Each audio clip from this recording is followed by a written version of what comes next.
The carriage stopped at the forgotten house, lifting a cloud of red dust that hung for a single heartbeat over the lane and the low whitewashed eaves of Fazenda Santo Antônio. When the driver's boots struck the packed earth, the sound carried like a small bell through the hush of afternoon. Chickens scattered, a dog lifted its head and gave one long surprised bark, and the jasmine at the kitchen window trembled as if someone had touched it. Matias let the door fall shut behind him and stood for a moment in the shade of the porch. His hands were rough with years, the skin cracked like old leather from labor he had not yet performed, but his fingers remembered the place of a childhood ring and traced the nail-beaten railing as if seeking measure of the time between. He had not expected the house to look so much like a place that had been waiting. The world outside had changed and kept its turns, but the house remained where memory had kept it, low, honest, stubborn as a root. He had rehearsed the words for 30 years. He had said them to himself in a noisy room in São Paulo, in the quiet of bed after a funeral, under the gaslight of corridors that smelled of ink and powder, and the strange civility of the city. He had said them beside the small bed where Vicente lay with fever, whispering them into a pillow that did not answer. He had practiced them before the mirror, trimming the syllables so they would fit a mouth that had once been young and eager, and later had grown careful and scarred. Now, standing at Anna's threshold, he felt them clog his throat like dust. The bell above the door gave its familiar dull ring. Whoever held it had not thought the sound would be in the air again. The same metal voice that once meant a visit full of childish mischief, or a messenger with news from the town square. The latch clicked, and Anna opened the door. She had not been what memory had sheltered like a portrait. Time had given her dignity the color of weathered stone. Her hair, once a black ribbon at her throat, moved in silver threads. Her hands were steady as she held the door wide enough to keep him at a sensible distance. For a long second, the two of them simply looked at one another. One man carrying a secret like a folded cloak, one woman carrying a life made of the small labors and quiet refusals of decades. "You shouldn't have come," she said, and the sentence landed between them like a shutter falling.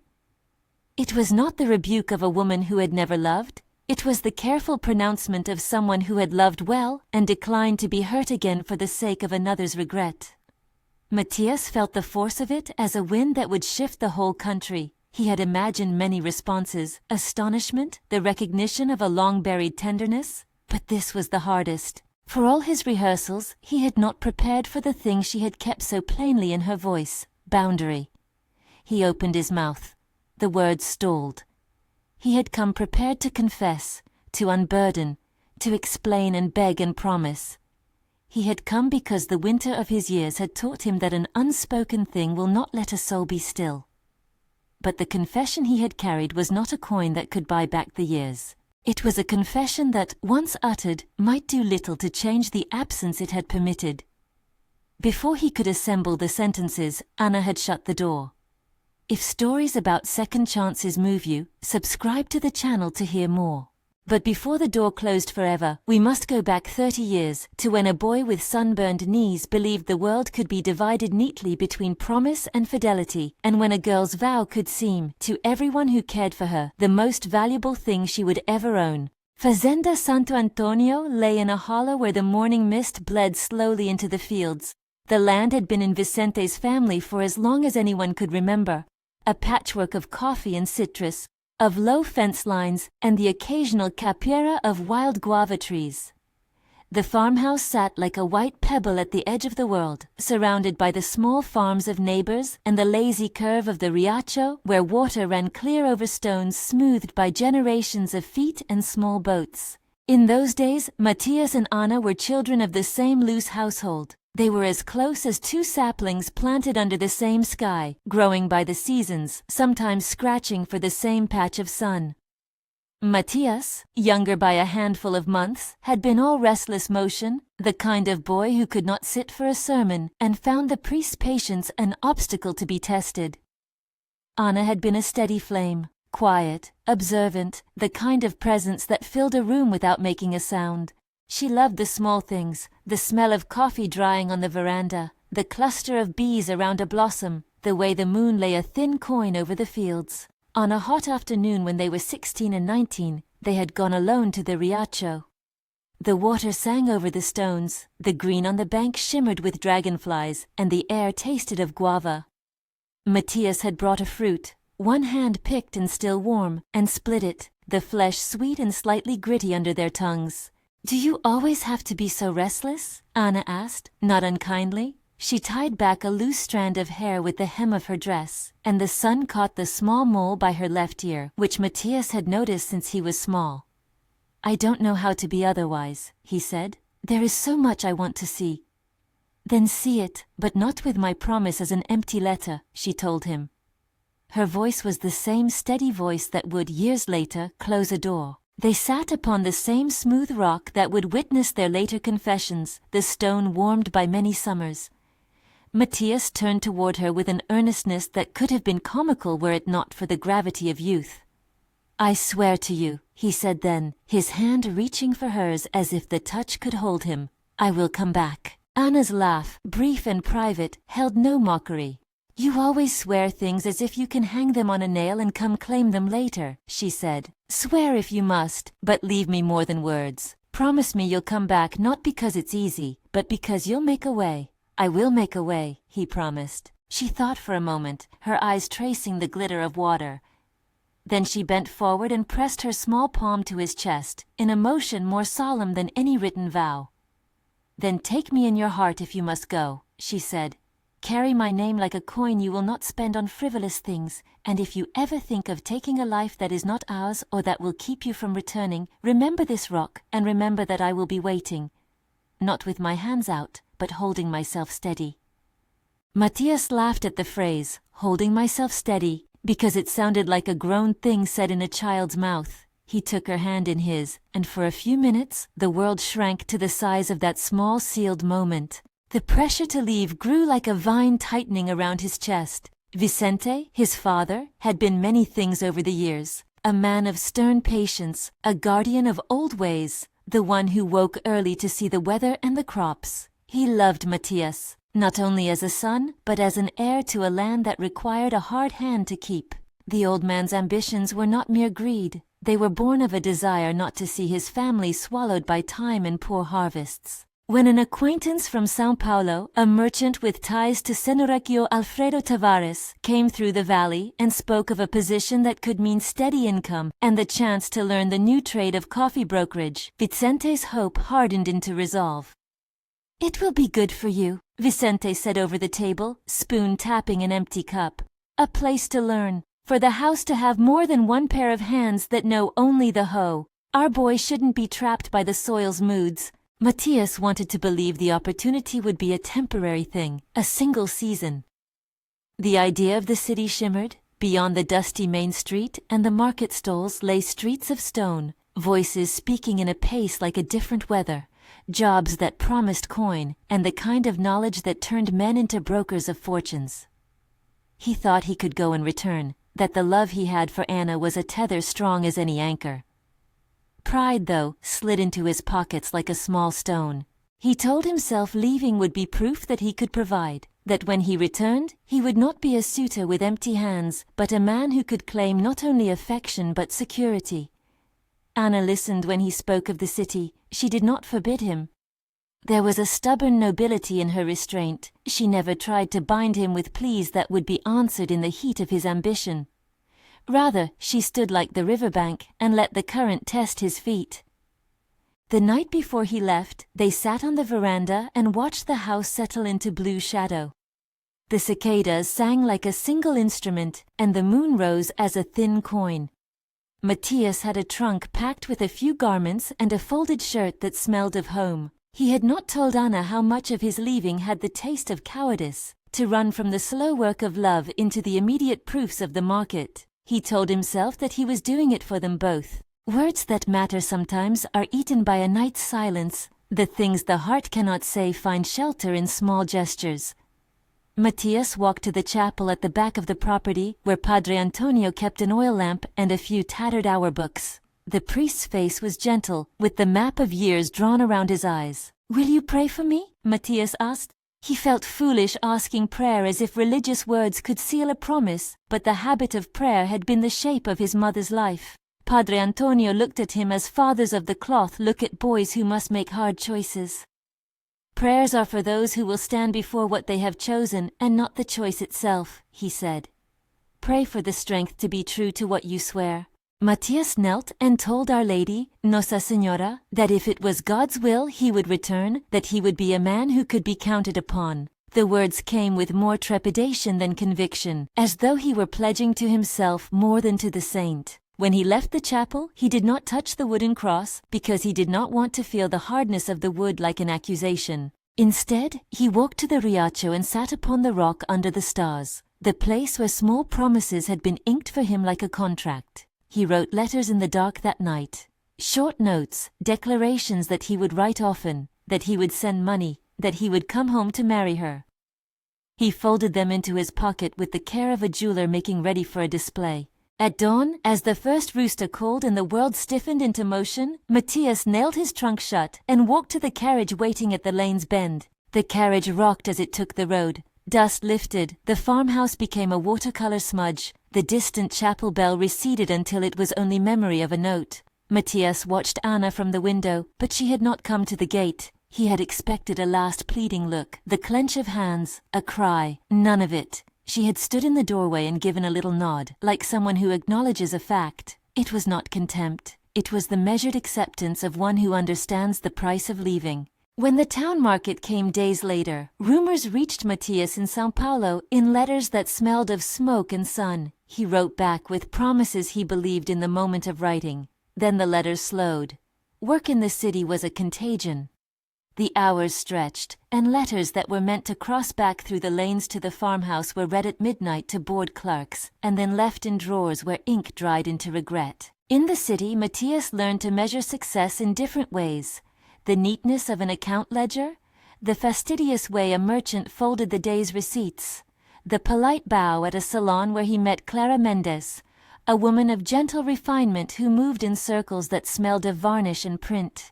Clara was kind in the ways that cost nothing. She arranged his shirts, offered him civility, taught him to lace the sleeves of his jacket so his hands looked less like a farmhand's and more like a man who belonged to a world where people traded in promises with a signature. There was an emptiness in the bed beside him that no civility could fill. He married Cecilia, gentle as Clara's sister, with kind eyes that saw everything and chose to soften it.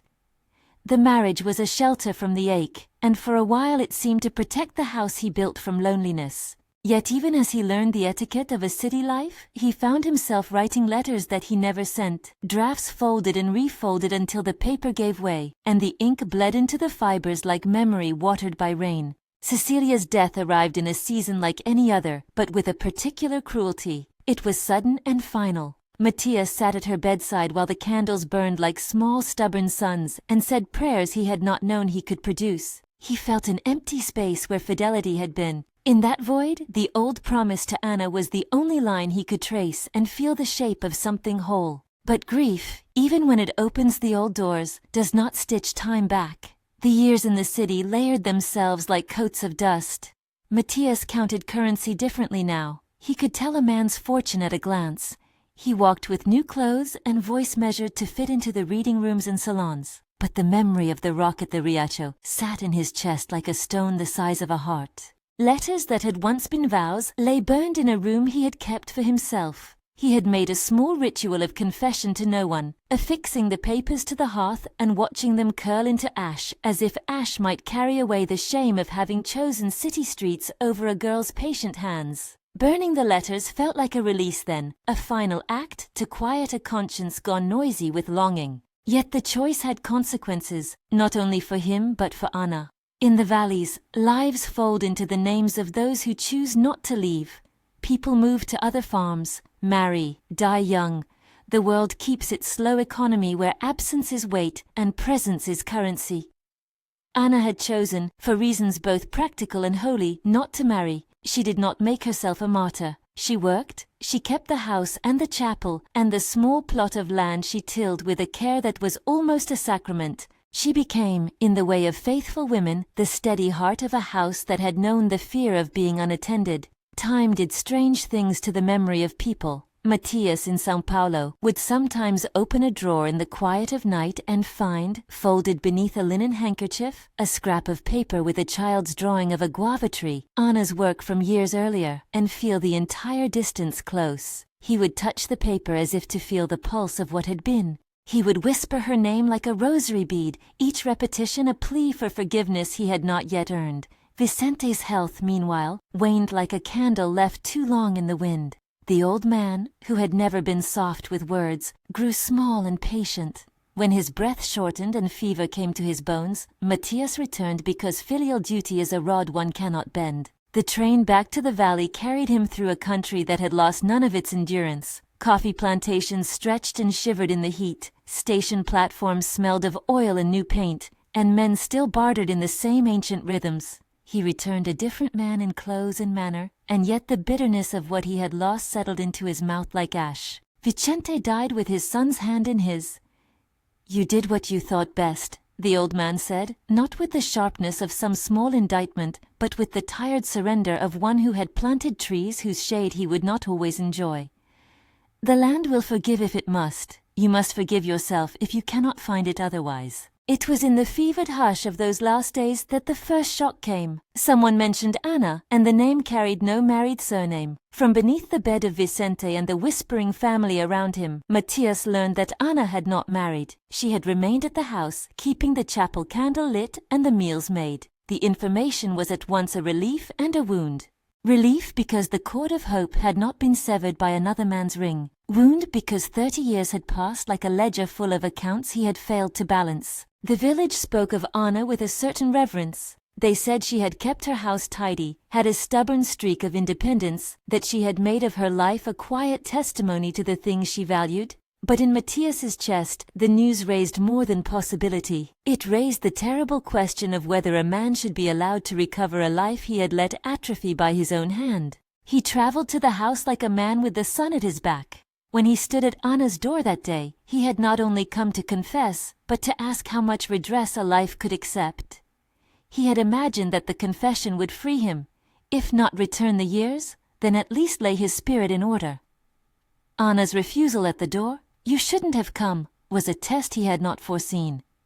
It was as if the years had been a debt that could not be paid with apologies alone. There was anger behind Matias's sorrow, but not the kind that loosens a man's tongue in quarrel. It was the quiet anger of regret, the recognition that a single choice, taken in a season of youth, could alter the entire ledger of a life. He felt simultaneously like a man guilty of theft, and like one who had only truly noticed the absence of something he had no right to keep. He left the porch that day without huff, without any declaration other than a bent head.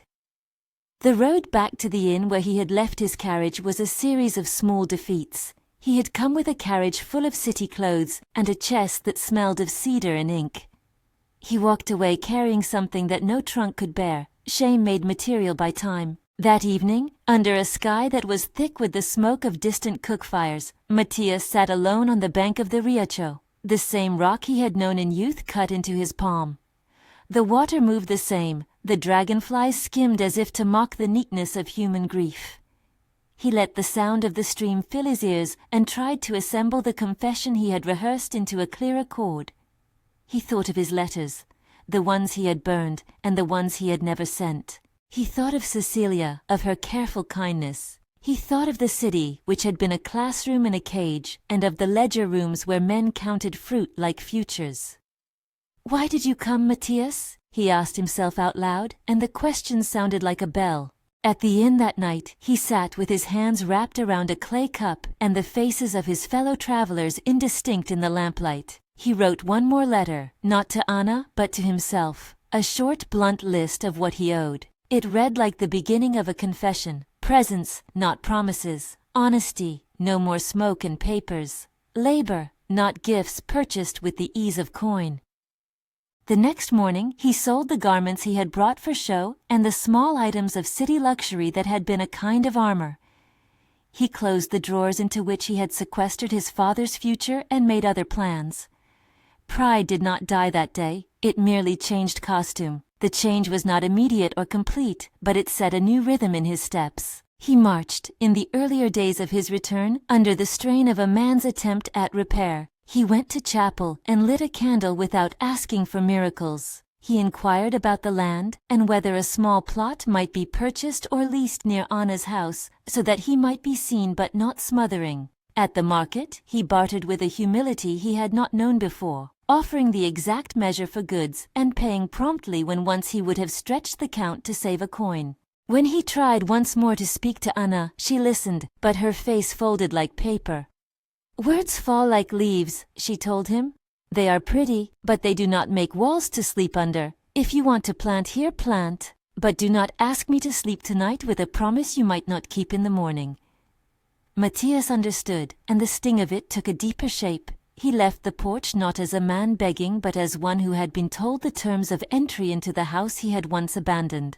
There were small acts he gave as proof, each humble and steady. He would bring firewood in the rain, place a loaf of bread on the kitchen table like an offering with no fanfare, mend a fence post that had sagged under winter.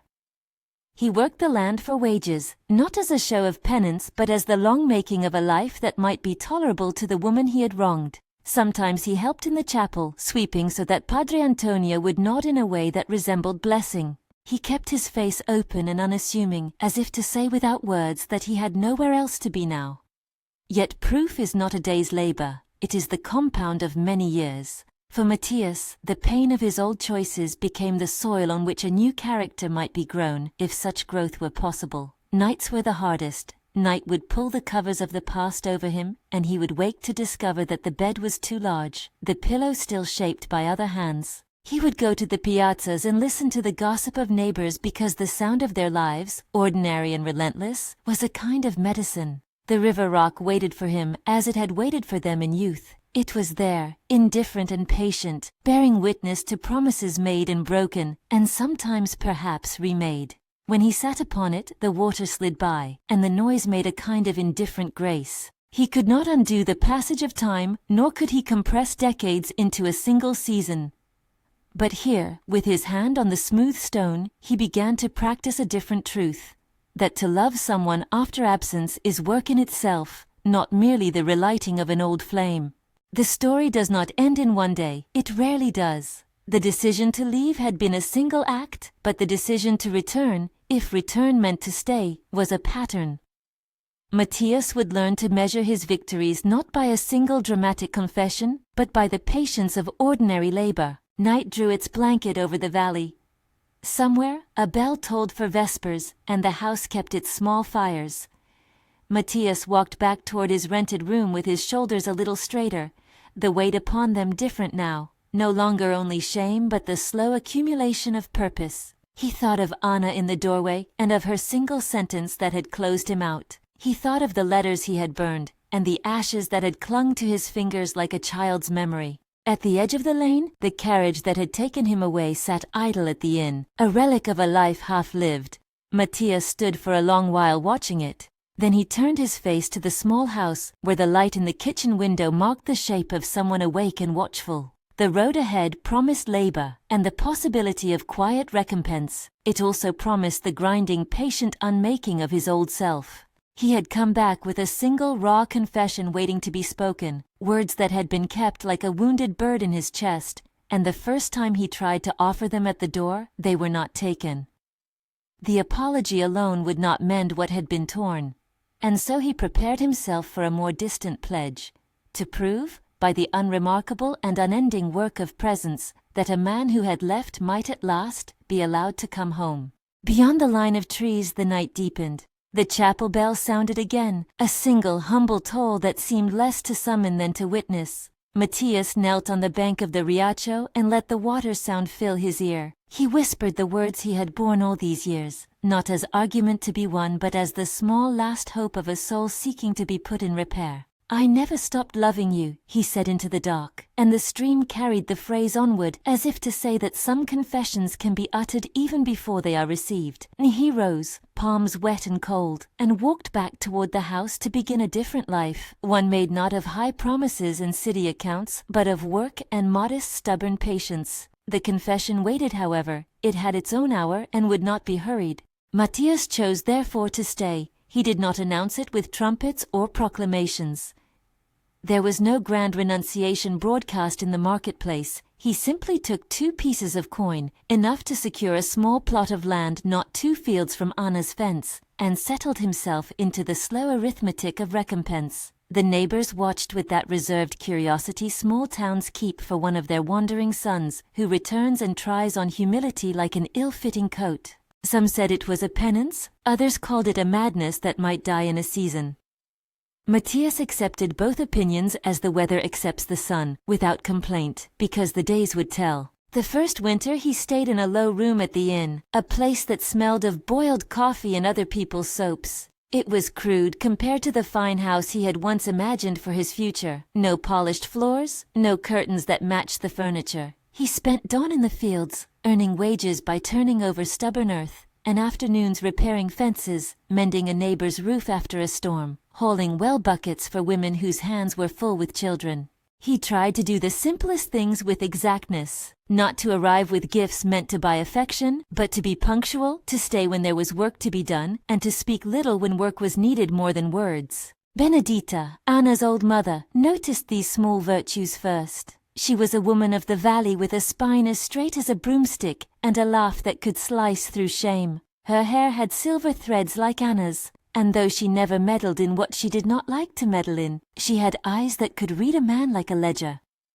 She watched Matias the way one watches a seed in the ground, patient, with a knowledge of how the weather might take or spare it. "You have taken to waking early," she remarked one morning when Matias bent to tie a gate that hung on one peg, the metal whining like a complaint. Her voice had the practicality of someone who had lived long enough to see youthful vows weather into different shapes. "I have no better clock," Matias answered, and his smile was the sort that did not try to convince. Benedicta nodded, as if accepting a modest ledger entry. Padre Antonio was kinder with his counsel than Benedita, but equally frank. He had been a friend of Vicente's, a man who had watched Matias grow with less astonishment than sorrow. "Repentance is work," the priest said the first time Matias asked for his blessing. "Not once, but again and again. Go to the fields, pray when you can, speak honestly at the chapel when the time comes, but do not expect forgiveness as a coin dropped on a market table." Padre Antonio's words were a map, not a promise of easy redemption, but a guide on where to walk. Matias spent months learning the edges of the valley again, where the soil ran rich, where a root could hide a water vein, which fences needed a heavier hand in rain. He rose with the first rooster, his hands blistered in new places as an old man's labor returned to his palms. He offered what he had been given: steadiness. Mornings he would sweep out the chapel, setting the little altar so that touchstone of wood and candle looked like an offering instead of neglect. He would haul water to the infirm, and listen to farmers' grievances without trying to solve them unless asked. When Anna's dog fell ill, Matias found a remedy in a shore-baked pouch of herbs, and sat by the animal's side until it regained breath. Those who saw him did not believe at once. Trust in that valley was a thing earned in the measure of seasons. Anna, always Anna, remained cautious. She never invited him close in public. When their paths crossed at the market, she carried her basket as if it were armor. Her eyes met his only when she chose. Sometimes she would allow a word, a measured greeting, a remark about the capella's candles, a dry observation about the weather. Other times she would look past him as if he were a stone in the path. Yet on the slow afternoons, when the light slanted gold on the veranda, he would see her at the edge of the garden, her hands bent over seedlings, and the memory would crowd him with both beauty and sorrow. The valley's seasons turned, rain came, and the coffee trees lifted their small leaves, harvest bent low with promise. Matias's presence altered the rhythm of simple things. Bread arrived more often on Anna's table. A fence that had sagged near the riacho was rebuilt. When thunder tore at a roof during an unexpected storm, Matias did not think of the trouble it could bring him in the market for honors. He climbed and mended, nails driven straight, hands sure as they had been when he was a boy.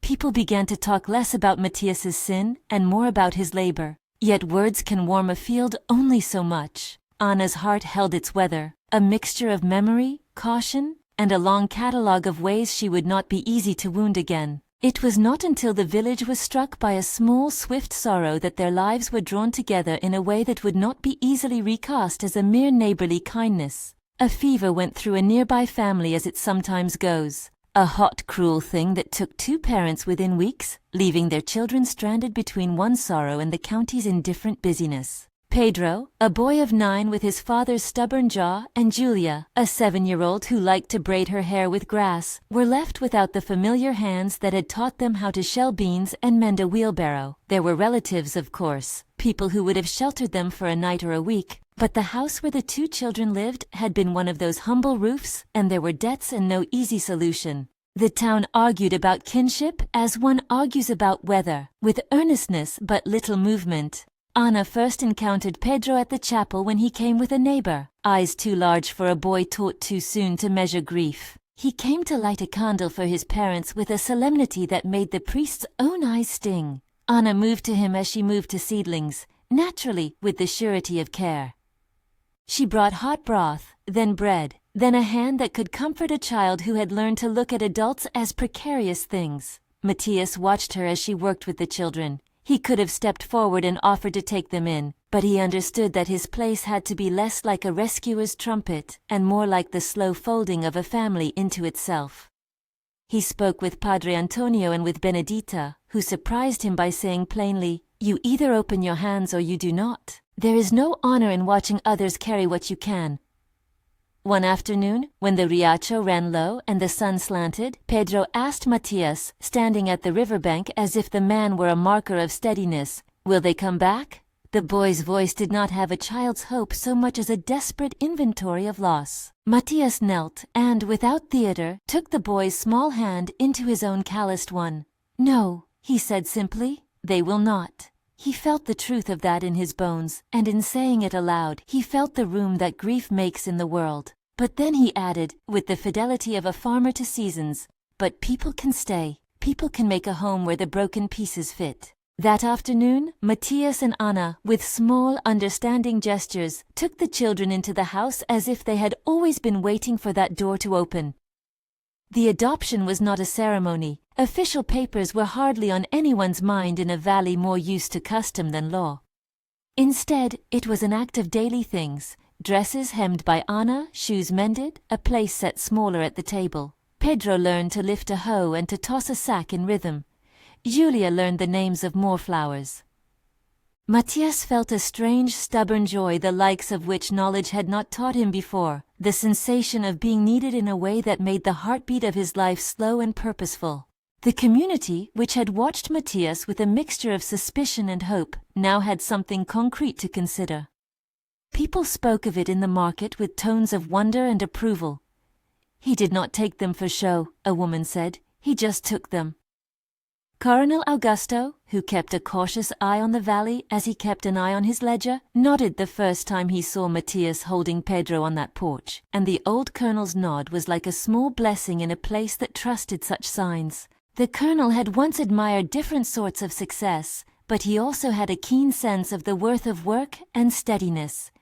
It was in the slow rhythm of children's demands, scraped knees, stories told at the edge of the hearth, lessons on which insects ate which leaves, that trust was truly rebuilt. Ana watched Matias instruct Pedro in the right way to feed seedlings and saw in his hands the patient repetition of things he'd done a lifetime. Sometimes, late at night, she would hear Matias in the kitchen bending over a pot, teaching the children how to stir without splashing, his voice low and careful. There were grievances, of course, small jealousies that bloomed when Matias placed bread on the table rather than saying the words she had needed for decades.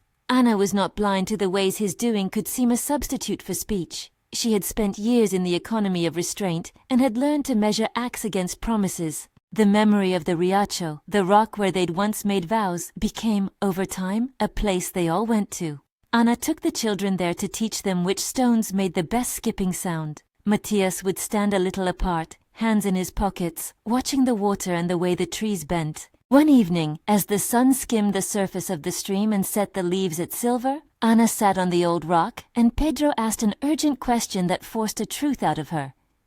"Did you ever stop loving him?"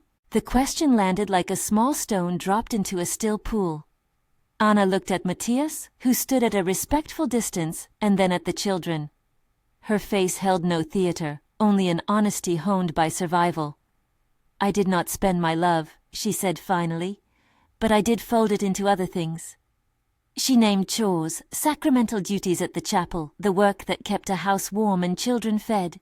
The words were not soft admission, but the accounting of a life, love reallocated, not necessarily diminished. Matias listened, and in his listening there was no demand for immediate absolution. He understood, at long last, that apology alone would not be a bridge back to the person who had grown in his absence. He knelt, not to beg as he once would have, but to set himself into the labor of being present. "I cannot reclaim the time," he said, his voice simple and without flourish. "I can only offer what I have now. Let me be here." Anna's acceptance was not sudden. She conceded, in the ways women of the valley do, by noticing and by withholding praise until gestures proved constant rather than seasonal.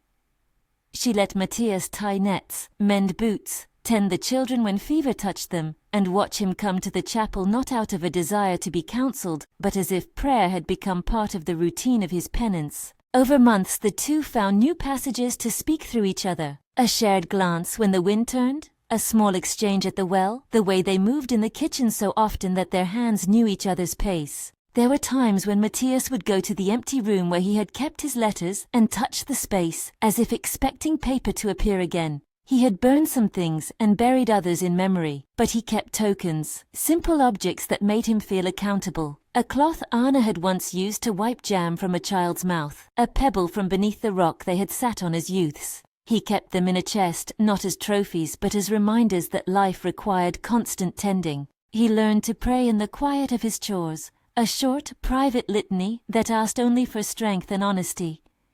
"Nossa Senhora," he would murmur sometimes, palms pressed to each other as he stopped by the chapel. "If you will it, give me the grace to be small and steady." In the years that followed, Matias's transformation was not without the ache of the past. There were times when he caught himself replaying the moment he had left the house, the noise of the carriage, the way dust had swallowed the farmhouse, and the self-reproach seemed to sharpen anew. But these moments, instead of sending him back to the city's false comforts, sent him to physical work. He plowed, planted, mended. His body took the weight of his remorse and turned it into lines of harvest and steadiness that spoke more eloquently than apology ever could. The wedding they had, when it finally came, was not a spectacle, but a sacrament that threaded the lives they had built into a single parish record. Padre Antonio married them in the chapel beneath the carved image of Nossa Senhora, the candlelight flickering over the wooden faces in the congregation until they looked like an old painting come to life. Matias wore the plain coat he had bought with the last of his city coins, still polished but without the flash he had once preferred. Anna wore a dress she had mended from good cloth and the hands of women who mended for love. The vows were short, not theatrical. Matias spoke his promise plainly, no grandeurs, only the truth of what he had become. Anna accepted with the same steadiness she had always practiced, not because the past had been erased, but because she had seen the pattern of his persistence. They entered marriage with the wounds of years and with the children at their sides, not as a remedy for their history, but as the living proof of a life reassembled. The valley smiled. Benedita cried in a manner that left her cheeks blotched, and the neighbor women embroidered threads of blessedness into the celebration. The feast that followed was modest: coffee, cassava cakes, a pot of stewed fruit, and the music had the kind of honesty that could only come from someone who had learned to find joy in small things. Old friends and those who had judged gathered, and the weight of the community's gaze was transformed into a communal witness to the couple's new covenant. As time wore on, the couple made a different sort of household than either had once imagined. Where Matias had once pictured a house of polished prix de ville, he now savored the clutter of a home that hummed with small noise. Children's feet, a kettle always warming, a garden that gave up fruit in generous seasons. Pedro and Julia, no longer children who simply needed shelter, grew into their roles with the kind of love that remodels grief into gratitude. Pedro became a steady boy with hands like his father's, who would sit with Matias and learn to read the way the soil had been read, by the color of the earth and the way roots took their hold. Julia, with the braid she kept until she married, took to sewing and to learning the names of birds as if each were a litany of praise. Matias found an unexpected comfort in the routine of care. Old regrets did not leave him, but they stopped ruling him. The nights when he awoke to the shadow of things he could not change were fewer because he was no longer alone in the bed of memory. Anaya's presence did not erase the years he had lost. Rather, it turned the days that followed into a patchwork of reparations stitched together by simple goodness. He would come in from the fields, mud on his boots, and Anna would have a stew ready, hands drunk with the task of feeding a house. She accepted him as someone who had returned changed, neither saint nor villain, merely a man who had learned the cost of his earlier desires. Their life, for all its quietness, was not without trials. There were bad harvests, fevers that took neighbors and sent the town into mourning, and the slow attrition of age that touched their muscles and shortened a sturdier step. On one winter, when rain failed and the coffee leaves drooped, Matias felt the old dread begin to creep back into the hollow of his chest, the fear that absence might come again in other forms. He would walk the fields and speak softly to the earth, as if to remind it that steadiness could hold a season. Anna would stand with him, sleeves rolled, her hands steady in the same way they had been when she first taught him how to plant a seed. There was no grand speech to seal their bond, only the daily proof of hands that stayed. When Matias grew old, the folly of city ambition felt like a foreign country visited only in stories. He had learned the meaning of being present, and how that presence was a currency both smaller and more precious than gold. He took to sitting on the porch some evenings and watching the children play, the grandchildren's shouts becoming the new harvest sound that made his chest light. He told stories to them of the valley, the ways of planting, and the silly things of his youth. In those stories he never painted himself as the hero. He told the truth, how he had been young, proud, wrong. His last months were gentle, not triumphant. He had a cough that came and went like a tide. The village doctor, who had been trained in the city but retained the valley's humble touch, pronounced it an ailment that would be lived with rather than cured. Matias accepted this as he had accepted most things now, with the businesslike resolve of a farmer who knows that some seasons cannot be turned. He did not seek the city's medicines or the illusions of grand cures. Instead, he came to the chapel with an unflagging tenderness and prayed in the way he had learned. Short, honest entreaties not to make his days more than they were. "I ask," he would whisper, "for a heart that has been true in small things." On a clear morning when the light laid the fields out like a map, Matias called Anna's hand and kept it in his, feeling the warmth that was not only flesh, but all the years they had piled on top of each other. He looked at the children and grandchildren gathered around the bed that had once belonged to a house where time had been squandered, and he said simply, in the voice of a man who had learned to speak true, "Thank you." The words were not an accounting but an offering, and the family leaned in as if to receive a benediction. He died not with trumpets but with the hush of a field at dusk. The chapel was full the day of his funeral. Folks came with hats in hand and with faces that carried the town's weather. Padre Antonio spoke of the work of repentance and the quiet life Matias had chosen, and the congregation murmured as if to agree on a mystery made small and human. Anna stood by the hearse, steady as she had always been, and in the hush she let herself cry openly. Tears that were not only for loss but for the long strange gift she had been given. A second life with a man who had learned to pay the price of his mistakes through the only currency that heals, time and fidelity. Life continued. Anna, older by the measure of grief, carried on with the rhythms of the house. She tended the garden, taught the grandchildren how to pick a ripe goyaba, and maintained the small rituals that had always held their family together, lighting a candle at the chapel on market day, leaving a bit of bread on the windowsill for those who might pass hungry. The children grew, and their laughter filled rooms that had once been haunted by regret. When at last it was Anna's time to go, it was with a kind of peacefulness that matched the life she had led. She died in winter, when the valley's rains sang a slow, steady lullaby. Matias's graveside was still present in memory. Her funeral drew the same congregation that had once watched them marry. Her last years had been those of a woman who had both guarded her own dignity and forgiven with a generosity earned by long seeing. In the end, as neighbors murmured their farewell, they spoke of Anna as one who had loved not unquestionably but wisely, someone who had weighed the cost of trust, and whose acceptance of Matias was not surrender but a covenant built from years of vigilance. The years afterward kept their rhythms. Pedro married and took to farming in a nearby valley, teaching his own children the story of two parents who had found each other late and with much expense. Julia married a teacher who had come through the village to recruit in the parish school. She kept her braid until she had children of her own.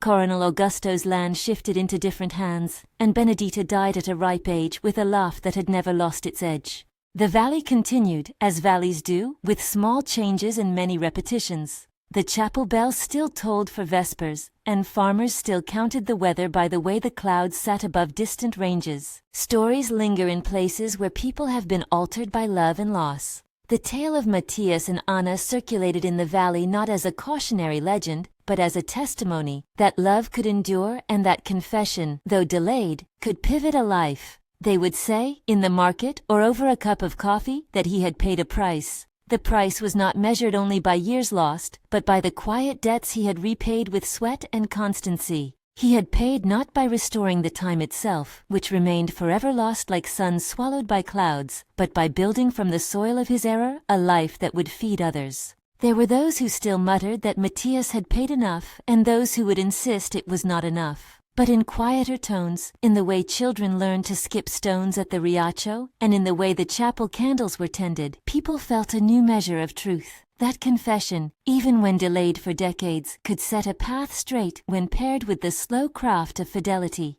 Years later, a neighbor would witness a small telling scene. The grandchildren of Matias and Anna running down the lane that led to the old rock by the stream, their laughter ringing like a newly mended bell. They would stop and pick up a pebble, and one would skip it across the water. An elder passing by would smile, thinking of the two who had once sworn, then erred, and then worked until their error had been turned into a field that fed more than their own hunger. The old man would sigh, not in regret, but with that soft tenderness reserved for stories that have taught a town the measure of return. The farmer's return had been long and costly, 30 years of distance, a loss that no confession could dissolve into nothing. He had paid the price for the years he took from another's life, not with coin or with grand gestures, but with the daily stubborn currency of presence. The confession he had carried in his chest for decades had mattered because it was the point from which he began to repair, first admitted, then lived. In the end, the valley remembered him not for the mistake that sent him away, but for the way he returned, and by staying, reshaped a life that could have been only regret into one that offered sustenance. If this story reminded you of someone or renewed your hope in second chances, share it, subscribe, and tell us, do you believe in second chances?